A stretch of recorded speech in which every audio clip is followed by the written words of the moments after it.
আসসালামু আলাইকুম। সম্মানিত ভিউয়ার্স, আশা করি আপনারা সবাই ভালো আছেন। আজকে আলোচনা করব রেকটাল প্রোলাপস নিয়ে। রেকটাল প্রোলাপস হলো একটি শারীরিক অবস্থা যেখানে রেকটামের পায়ুপথের শেষ অংশে এক বা একাধিক স্তর শরীরের বাইরে সরে আসে।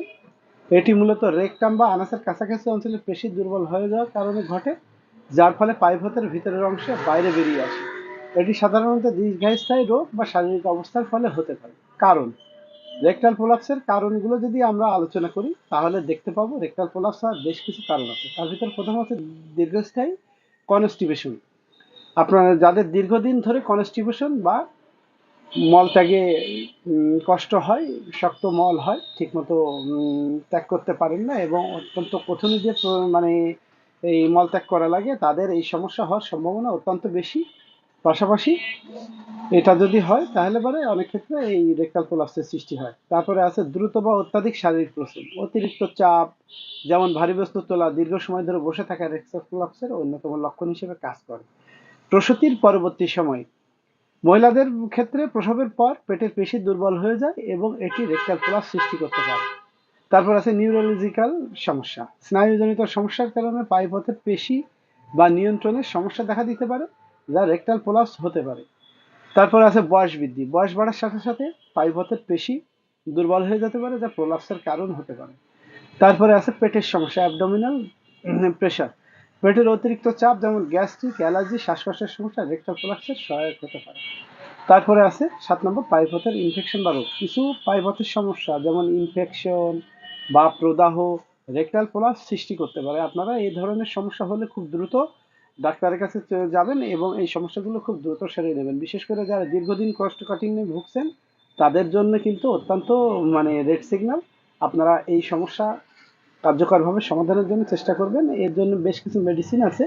পাশাপাশি ফুড হ্যাবিট চেঞ্জ করলে আপনারা এই সমস্যা থেকে আপনারা কার্যকরভাবে মুক্তি পাবেন। পাশাপাশি নিয়মিত ব্যায়ামের অভ্যাস তৈরি করুন, এটা আপনাদের শারীরিক কার্যক্রমকে স্বাভাবিক করতে সহায়তা করবে। তো যাই হোক, লক্ষণগুলো নিয়ে এবার আলোচনা করব।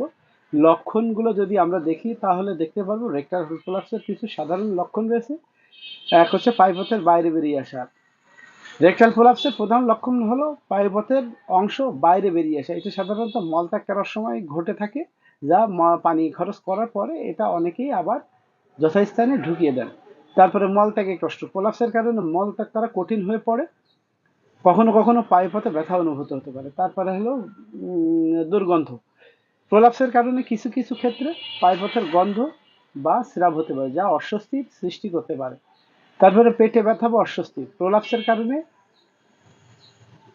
পেটের নিচের অংশে ব্যথা বা অস্বস্তি অনুভূত হতে পারে। তারপরে 6 নম্বর আছে সার্বিক দুর্বলতা, রেকটাল প্রোলাপসের কারণে শরীরের অন্য অংশ অস্বস্তি বা দুর্বলতা অনুভূত হতে পারে। তারপরে যথেষ্ট না হয়ে পায়ুপথে চাপ অনুভূতি, পায়ুপথে অস্বস্তি বা চাপ অনুভূত হতে পারে, বিশেষত দীর্ঘ সময় বসে থাকলে। এই পর্যায়ে আলোচনা করব হোমিওপ্যাথিক চিকিৎসা নিয়ে। হোমিওপ্যাথিতে রেকটাল প্রোলাপস উপসর্গ কমাতে এবং শরীরের টিস্যুর সুস্থতা ফিরিয়ে আনার জন্য বেশ কিছু মেডিসিন আছে, যা এই রেকটাল প্রোলাপসের চিকিৎসার ক্ষেত্রে অত্যন্ত সহায়ক হতে পারে। তবে এটি পুরোপুরি সারাতে কখনো কখনো সার্জারি সহ অন্যান্য চিকিৎসা পদ্ধতির ব্যবস্থা নেওয়া যেতে পারে। তো চলুন আলোচনা করি রেকটাল প্রোলাপসের ক্ষেত্রে ব্যবহৃত ওষুধগুলো নিয়ে। প্রথমে আলোচনা করব নাক্স ভূমিকা নিয়ে। নাক্স ভূমিকা তখন ব্যবহৃত হয় যখন কনস্টিপেশন বা মলত্যাগে কষ্ট থাকে, পায়ুপথে প্রোলাপস হয়। এটি পেটের সঞ্চালন এবং পায়ুপথের পেশি শক্ত করতে সহায়তা করে। তারপরে আছে অ্যাসকুলাস হিপ, এটা একটা ভালো রেমেডি যখন পায়ুপথের অংশ বাইরে বেরিয়ে আসে এবং ব্যথা বা চাপ অনুভূতি হয়। এটি পায়ুপথের পেশি শক্ত করে এবং রক্ত সঞ্চালনে সহায়তা করে।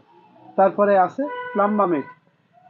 প্লাম্বামেড ব্যবহৃত হয় তখন যখন দীর্ঘস্থায়ী কনস্টিপেশন হয় বা পেটের সমস্যা থাকে আর এর কারণে রেকটাল প্রোলাপস হয়, তখন এটি কনস্টিপেশন দূর করতে এবং পেটের সঞ্চালন উন্নত করতে এবং প্রোলাপস থেকে মুক্ত রাখতে কার্যকরভাবে এই ওষুধটি ব্যবহৃত হয়।